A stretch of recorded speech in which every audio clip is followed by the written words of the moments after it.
My apologies. I was I'm sorry. I was just meditating on the um, dividend discount models, doing a little bit of visualizations. Anyway, yeah. Hopefully you've gone through the worksheets for the Gordon growth model, the zero growth model, because today, dear students, oh my goodness, you're ready to rise to full official investment gurus with my favorite version of the dividend discount models, and that's the discounted cash flow model.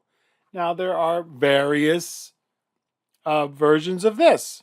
Ours is going to concentrate on dividends, but there are others that concentrate on earnings and cash flow and whatever. Okay, so discounted cash flow model. A powerful version of the dividend discount models is the discounted cash flow model. It says the formula is the value of the stock is equal to the present value of all expected future annual cash flows. Now, here's the formula in its raw form, which we're not going to use, by the way. Some of you might decide you're going to use it. I promised you all you needed was add, subtract, multiply, and divide, and we're going to keep that promise. But notice that this version, we take the cash flow in the first year, that's cash flow sub 1, and divide that by 1 plus our discount rate, our required rate of return, our desired rate of return. And then to that, we're going to add the cash flow for year number 2 divided by 1 plus the rate, the quantity squared. Don't worry, you don't have to do any exponentiation. And then the third year, cash flow in the year number 3 divided by 1 plus rate to the third power, and so on and so forth, however many years you go into the future. So we have an example of a company that pays 3 annual dividends of $10 per share and then pays nothing from then on. So we'll just deal with 3 years. And if our required rate of return is 7%, and if you want to do the exponentiation, you would take $10 in the first year divided by 1 plus the rate, 1.07, and add to that $10 divided by 1.07 to the second power squared, and then add to that $10 divided by 1.07 to the third power. Now notice you have to do the exponentiation first. Some students, they want to use this formula, and that's fine, but they don't use it correctly. They do the division first, then they do the exponentiation. It doesn't work that way. You got to do the exponentiation first.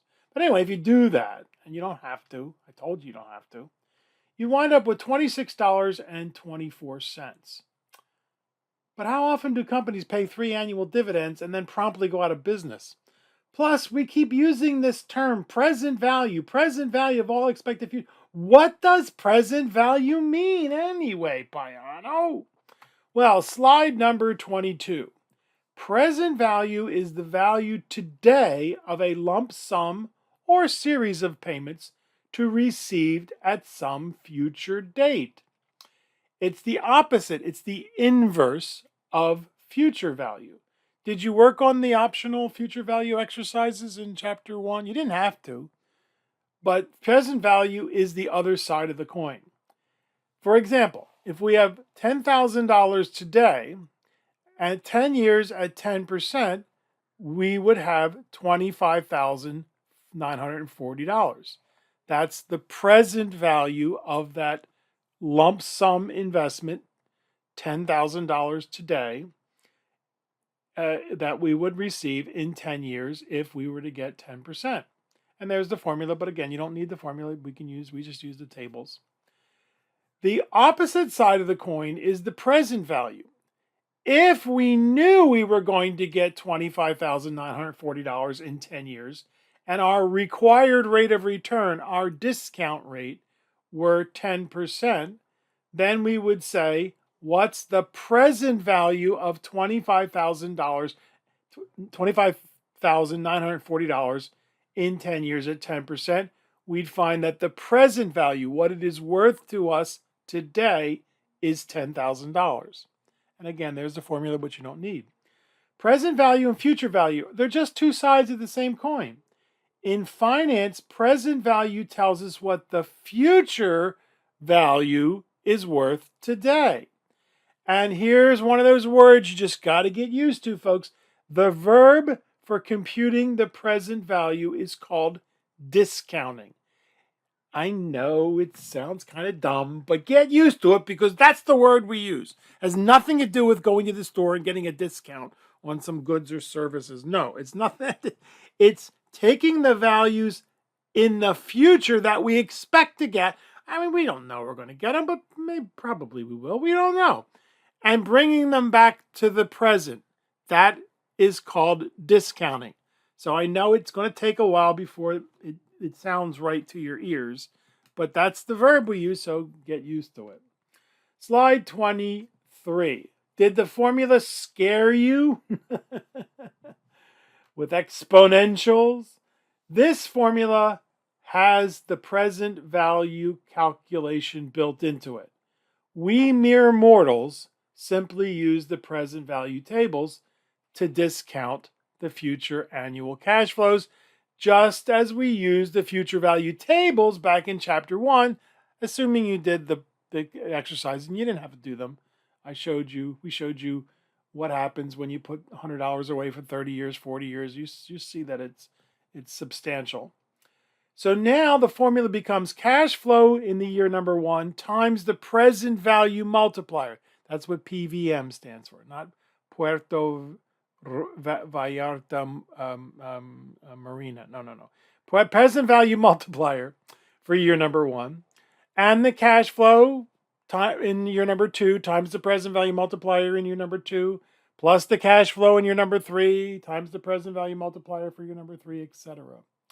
And that's what PVM stands for, present value multipliers. So we use the present value multipliers to discount the future cash flows back to the present. You probably want to say that a bunch of times to yourself. Stop the presentation, pause the presentation, and say, I use the present value multipliers to discount the future cash flows back to the present.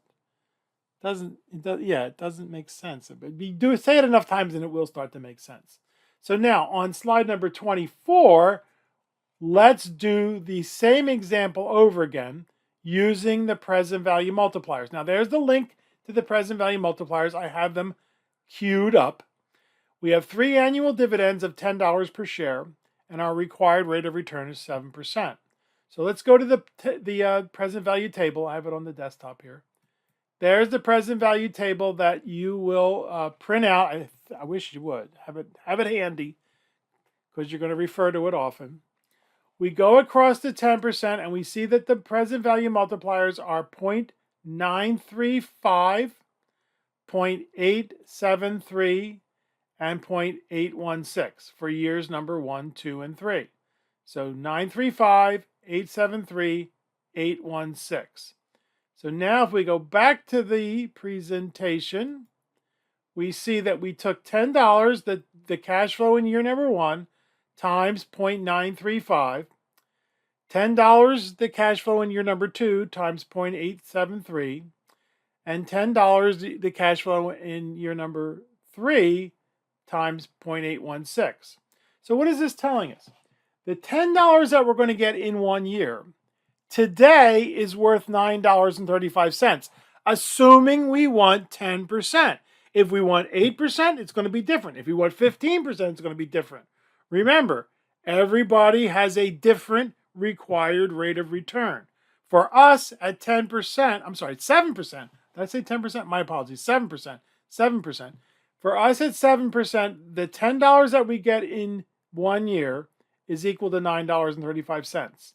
The $10 we get in year number 2 is equal only to $8.73.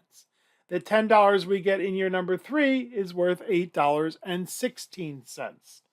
Who was it said that time is money? Good old Ben Franklin, right? And that's equal to $26.24, which is the same result that we got using the exponential calculations. So really, folks, I wish you would use the tables. If you want to use the exponents, fine, but just know that many students in the past when they tried using the exponents, they didn't do it correctly. And so I spent a ton of time trying to get people to understand you're not doing the calculation correctly. It's up to you. So, what is the present value of the future stream of $10 dividends in the next 3 years? At 7%, $10 in 1 year is worth $9.35. In 2 years, it's only worth $8.73. And in 3 years, $10 is worth $8.16. And then we sum the present values of the future annual dividend cash flows, and that is equal to our perceived value of the stock. Now, do we know what the price is? No, that's what the market dictates. Is it starting to make sense? Say it aloud to yourself. I know you might think I'm crazy, you may be right, but when you say it, different parts of your brain get activated, and I think it helps quite a bit. So, here is the description of what we just saw, the present value table.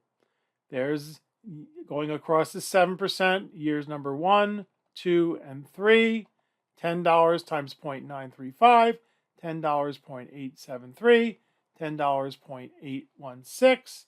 Add those three numbers together and we get $26.21. So we multiplied the cash flow from the dividends in year number 1 by the present value multiplier at 7% for year number 1. We then did the same for the dividend payments for years 2 and 3. Adding them all together gives us the present value of the future stream of dividend payments. Very cool. So now let's read now slide number 26. Our example did not take into account that the stock will still have worth at the end of the 3 years. Yeah, they just don't. I mean, some companies go out of business, but they're paying dividends. Usually they don't go out of business. These are companies that are very large. To make the model more useful, we simply add our predicted market price of the stock at the end of the 3 years. We treat the price of the stock at the end of the 3 years as a future cash flow. Remember, the value of the stock is equal to the present value of the future dividends plus the present value of the price of the stock when we plan to sell. So again, we use the present value multipliers.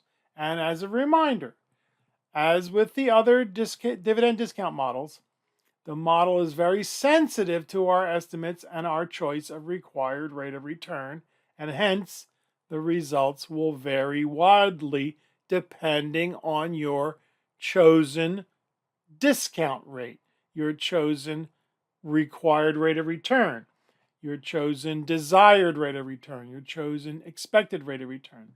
They all mean the same thing, and you're going to hear them used interchangeably. Slide 27. So now let's make the model a little bit more realistic. Let's say the current price of the stock is $125. We predict the market price of the stock will be $135 at the end of the 3 years. So now we have the dividend in year number 1. I like this table format. I think this table format is a lot easier, and that's what we're going to eventually use in all our exercises for the discounted cash flow model. Okay, so year number 1, dividend of $10, 0.935, $9.35. Year number 2, dividend of $10, year number 2, 0.873, $8.73. Year number 3, dividend of $10, 0.816, $8.16. Now, the $135 has to be discounted, there's that stupid verb, back to the present. So we use the exact same multiplier for year number 3. Careful, some people will use the discounted multiplier for year number 4. So we take the $135 times 0.816, and that gives us $110.16. Adding up these three values of dividends plus the discounted value, the present value of the stock price that we expect to be worth at the end of 3 years, gives us $136. So our model says that the present value of the future stream of cash flows is $136.40. The current market price is only $125. So the model is telling us, you know what? This is a potentially good investment for us if we require 7%. Now, is the model saying, go out and buy this company? No, no, no, no, no. The model is just pointing us to this company. We have just scratched the surface. We've got to do a whole lot more research. Some of what you did in chapter 3 with the earnings calls and some of the other market capitalization and some of the other price to earnings ratio that you learned. And we're going to do more in our next chapter. This is just the beginning. Plus, we need to read everything we can find about the company and look at the competitors and the market they're in and their customers and their suppliers. Yes, this is just the beginning, folks. So now let's take a look at another example. It's not a real company. Pretzels Unlimited on slide 28. I'm a big fan of pretzels, by the way. Pretzels Unlimited is currently selling for $22 per share, and they will pay, or at least they are, paying $2 per share in dividends in 2024. PU, that's their symbol, expects to increase their dividends to $2.20 in 2025, $2.30 in 2026, and again $2.30 in 2027. We will be selling the stock at the end of 2027, or we think we might sell the stock then. And we expect the price to be $27 at the price at that time. Our required rate of return is 12%. So now, the formula is the present value of the future dividends plus the present value of the price of the stock when we plan to sell. So we do exactly what we did with the other example, but this time we're using 12%. So now if we go to the present value table, we see the numbers for 12% are different, aren't they? 0.893, 0.797, 0.712, and 0.636. If they were 10%, if they were 8%, 7%, every interest rate, their discount rate, they're going to be different. So remember that. 893, 797, 712, 636. Let's make sure I did it right. Yes. Here it is. 893, 797, 712, 636. Now we use those for the 4 dividends. But notice that we use 636 for the expected price of the stock in the 4th year. Why? Because we're getting the money in the same year. We're getting the dividend in the 4th year, and we're getting the expected price of the stock of $27 in the 4th year. So we use those exact same multipliers. Some people are tempted to go to the 5th year for this. That would mean we did not get a dividend in the 5th year, and we sold the stock in the 5th year. Does that make sense? I hope so. Make sure you get that right. Well, we're going to make it a little bit easier for you in just a bit. Just hang on a minute. So we add all those all up together, and we get a present value of $23.81. This is our belief of what the company should be valued at. Except the market's saying it's only $22 because that's what it's selling for now. So this is a sign. It's a little flag. Hey, this might just be a good investment for you. It might not, but it is pointing us towards a company that sells pretzels. They've been doing it since before World War II. Might be a very good company for us to invest in. Yeah. But we got to do a whole lot more research. It's just the beginning of our research. Now, as I said, I like to use the table format, spreadsheet format. I just think it's much easier to comprehend and calculate. And so, again, we have the first 3 years of dividends, and then the 4th year of a dividend. And in the 4th year, we plan, who knows, we expect the price to be $27. So we fill that out with the present value multipliers, and notice that the present value multiplier is the same for the 4th year for the dividend, and for the fourth year for the expected price of the stock. And we get $23.81. Now, I think this is easier to comprehend and calculate. Do you? But we could simplify it just a bit more. So let's take a look at slide number 30. And what we did is we put the dividend in year number 4 and the expected price of the stock in year number 4 on the same row. We consolidated them. That makes sense, right? Just one fewer calculation. We'd have the dividend in year number 1, the dividend in year number 2, dividend in year number 3, and then the dividend in year number 4 is added to the expected price of the stock. We get the same result. Adding the dividend and the stock price in the last year saves us a couple of manual calculations, but more importantly, it allows us to use a very special spreadsheet function to calculate, slide number 31, the internal rate of return. You'll see it written as IRR, usually in caps.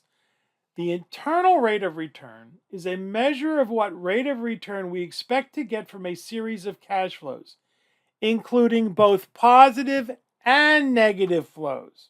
We've just been looking at the positive flows, but when you do the internal rate of return calculation, you have to include any outflows, not just cash inflows.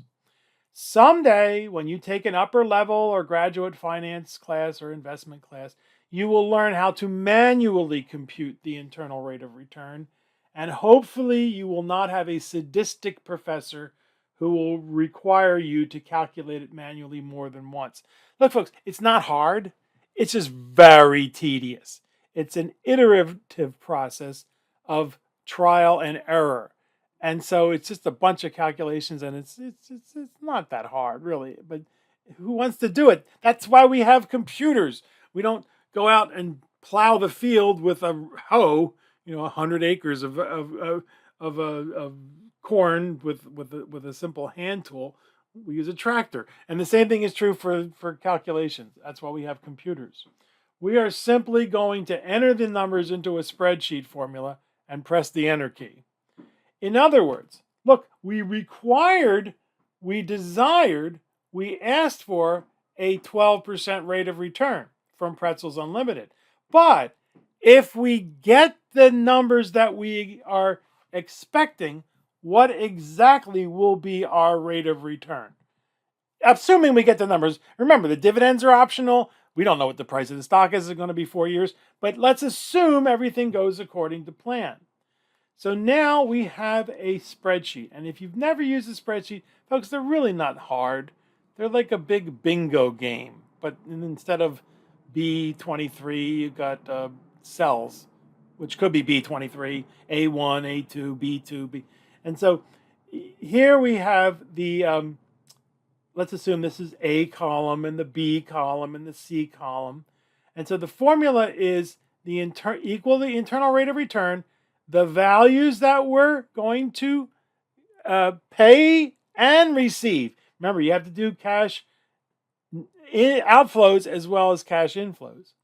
And then the second part is an approximate rate of return. You can actually put 0 there, and the computer will do its best to figure out the answer. Because sometimes there is no answer. It'll come back and say, sorry, I can't do this. And we assume it's going to be 12%. So if you notice, here's the cash outflow, which means, in other words, we had to pay $22 for the stock. We didn't get it for free unless somebody gave it to us. But we had to pay $22 for the stock in year 0, meaning the very first day you buy it. And then in 2024, where am I? $2, $2.20, $2.30. And then in here is the $2.30 dividend in the year number 4 and the $27 proceeds from the sale of the stock. So we asked the computer to do internal rate of return calculation from, here's B1, there's B2, starting at B2 all the way down to B6. That's what this B2 colon B6 stands for. And then we said, well, we think it's going to be 12%. We could have just put 0 there and let the computer try to figure it out. The computer comes back and says, well, the internal rate of return is 14.51%. So if we do indeed pay $22 for this stock and then get those 4 cash flows, actually 5, the 4 dividends and then sell the stock, the proceeds from the sale of the stock, then we're actually going to receive from Pretzels Unlimited 14.51%, which is pretty darn good in my humble opinion from a company that sells pretzels. So what we're going to do now, let's see if we can not screw things up here, is we're going to run to the spreadsheet, because on the website, of course, is the discounted cash flow example, and it is Pretzels Unlimited. Now, this is in Google Docs. Is there an Excel? I don't think there's an Excel version. I don't think so. But all you got to do is do File. If you want to use Excel, download as Microsoft Excel. So if you're stuck with Microsoft, go ahead. But this is go away. Come on, get out of here. All right. Stop it. This is Google Docs. So again, here it is. Cash flows. This is actually calculating the present value. Notice that there's no cash outflows here. We just put in the $2, the $2.20, the $2.30, and then the $2 and the 30 cents and 27 cents, and it calculated the present value. Okay, $2 and notice it's $23.80. We got $23.81, and why is that? Because we're only using 3 digits of accuracy, only 3 digits on the table. The spreadsheet uses 20 digits, so that's why it's a penny off. But all you do is you put in the year and then put in the cash flows, and everything else is calculated for you. Now, you need to learn how to do this, folks, manually, and then eventually use your spreadsheets. But learn how to do these manually. Here it is. Why is the spreadsheet's final value differ by a few cents? It's actually off by 1 cent. From our manual calculation, because the spreadsheet's present value multipliers have 20 digits of accuracy, and our tables only have 3. But notice down here, you put this in, and it will say, okay, and also you got to put in how much the stock price is. That's the current market price, and it says it over here. You can't see it. Current market price and 12% rate of return, and then look what it does. The calculator, the spreadsheet, automatically puts in the cash outflow. We had to pay $22 for the stock, and then puts in all our cash inflows, our proceeds, and tells us, oh yeah, here's the internal rate of return. Actually, this is C4, ABC, 4 to C8, and we put in 12%. We could have left it at 0. The approximate rate of return is just our guess of what the rate of return is. They use the approximate rate of return as a starting point, whereas if we just put in 0, it'll try to figure out the starting point. And as I said, there are situations where the internal rate of return calculation will fail. We then have to try with either a different guess, or we need to do this analysis that we discussed in Appendix B. Or maybe there's just some situations where it doesn't work. The internal rate of return doesn't always give you a valid amount. Yeah, so sometimes it sometimes gives you a really strange result, and you go, wait a minute, that can't be right, and it turns out it's not. So it's not a perfect calculation, but it is pretty cool. For most situations, it's going to give you a result that's going to make sense. Cool? I hope so. So play around with that spreadsheet, and there are other spreadsheets we're going to play around with as we continue. Slide number 33. Now, so far, all the examples we've been looking at have had dividends. But what about a company that doesn't pay any dividends? What about a company called Genes R Us? These biotech companies here in San Diego that a lot of years ago, was a sucker for. Such incredible technology, changed the world. Most of them just fell down into a pool of tears and dissolved and never to be seen from again. But let's say Genes R Us is selling for $21 a share, pays no dividends. We believe that Genes R Us will sell for around $50 in 5 years. They're losing money, folks. They're coming up with a drug that's going to cure baldness or whatever. And it's going to cost them $500 million. And who knows, by the time they get done, it might turn out that this drug turns your liver into pate, or or all your skin falls off, or whatever. You never know. That's the problem with these companies. They could hit it big, or they could just disappear. Let's say our required rate of return is 13%. How can we determine if this is a potentially good investment based on its valuation? Well, with no dividends, which model can we use? How saints be praised. The discounted cash flow model can still be used. Remember, the value of the stock is equal to the present value of the future dividends. Well, that's zero because there's no dividends. But we could use the expected predicted price of the stock when we plan to sell in 5 years as a cash flow, just as we did in the previous example. So $50 in 5 years at 13%. Well, we got to go to our present value table, go across the 13%, down 5 years, 0.543. Make sure you can do this manually.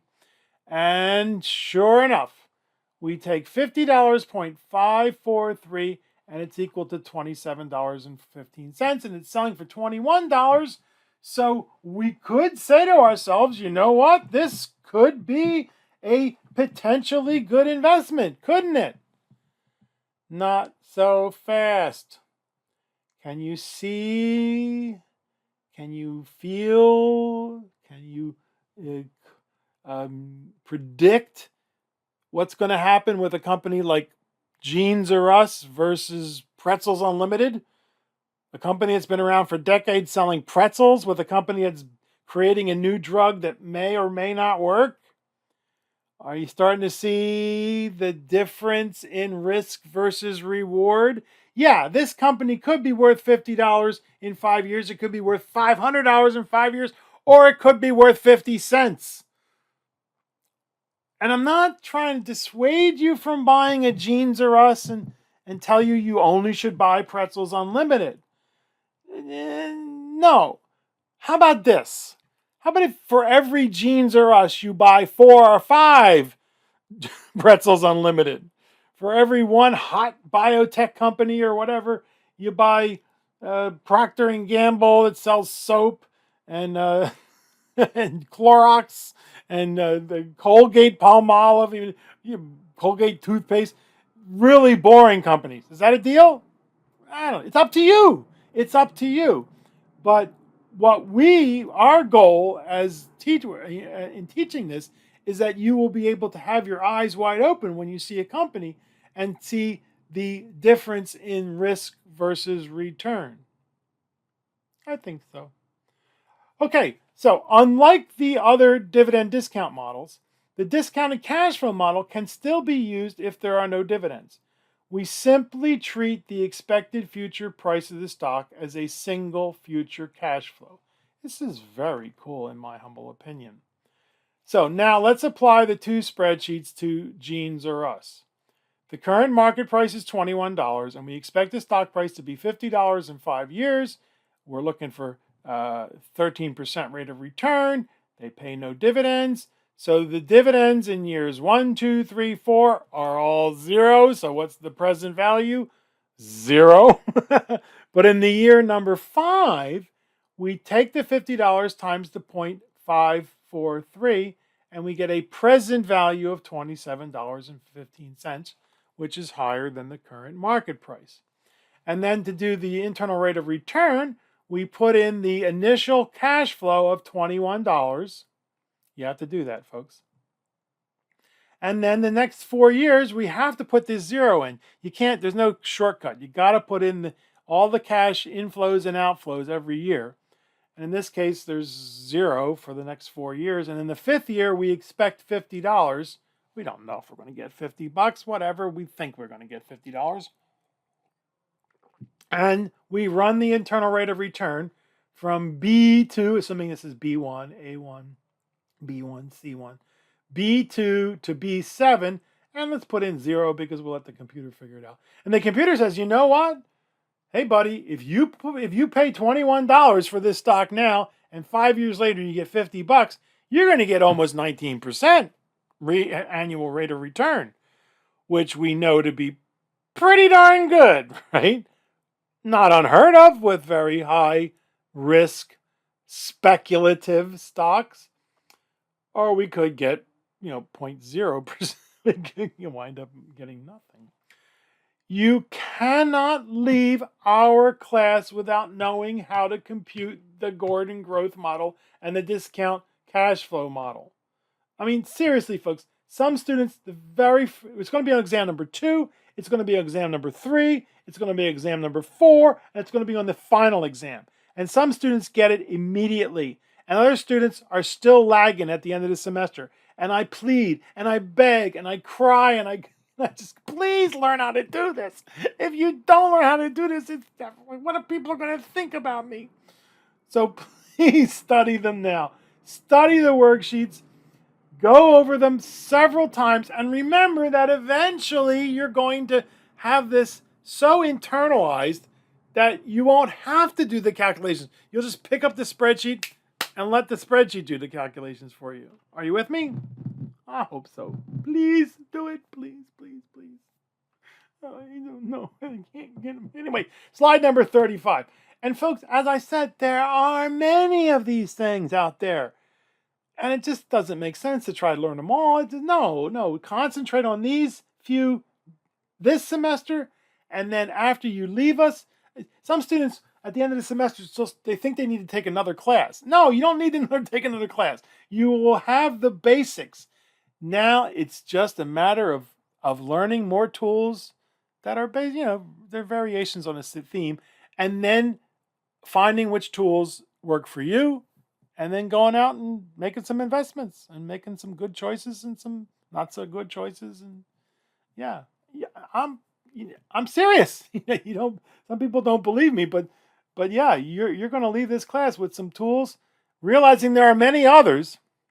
The residual income model is similar to the Gordon growth model, but instead uses earnings, instead of dividends, which then allows us to use allows us to work with companies that aren't paying dividends. The free cash flow model is basically the residual income model, but looks at cash flow as opposed to earnings. Wait a minute, Piano. How could cash flow be different than earnings?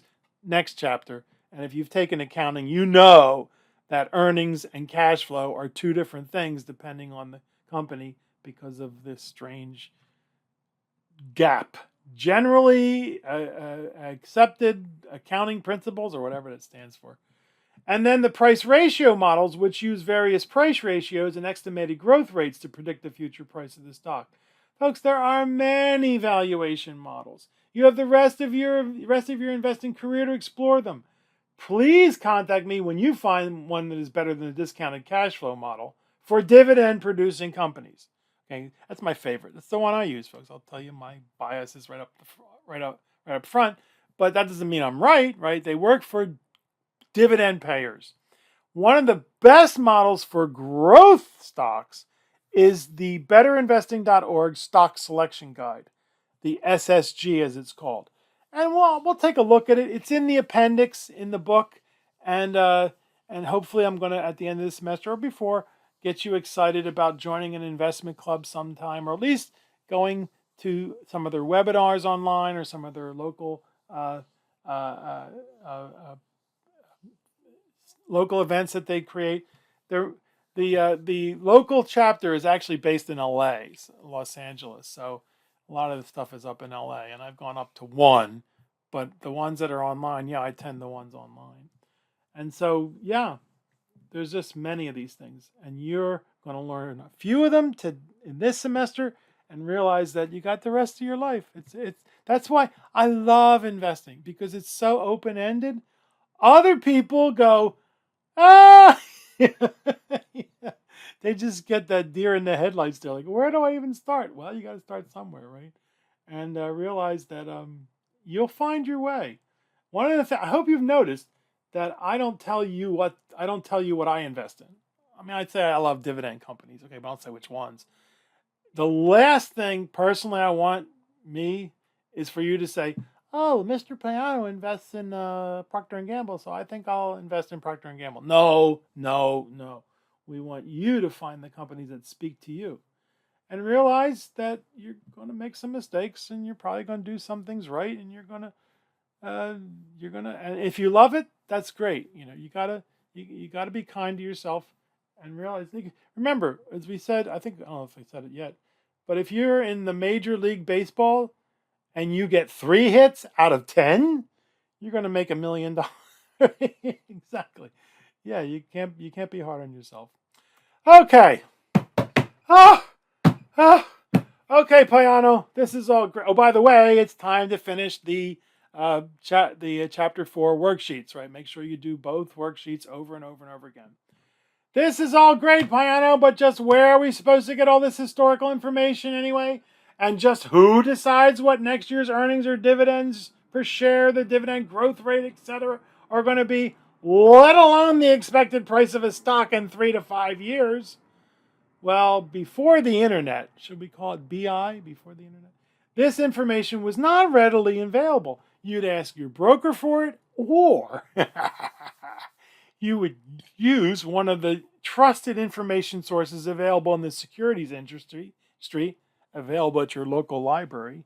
And traditionally, the most respected source was, the value line. I don't go to the bathroom without consulting the value line, folks. And in our last presentation, we will dig deeply into the value line, realizing we're just going to scratch the surface. I am so excited. Folks, you are now trusted, official, risen investment gurus. Never again will you look at an investment and just go, I think I'll go buy Apple.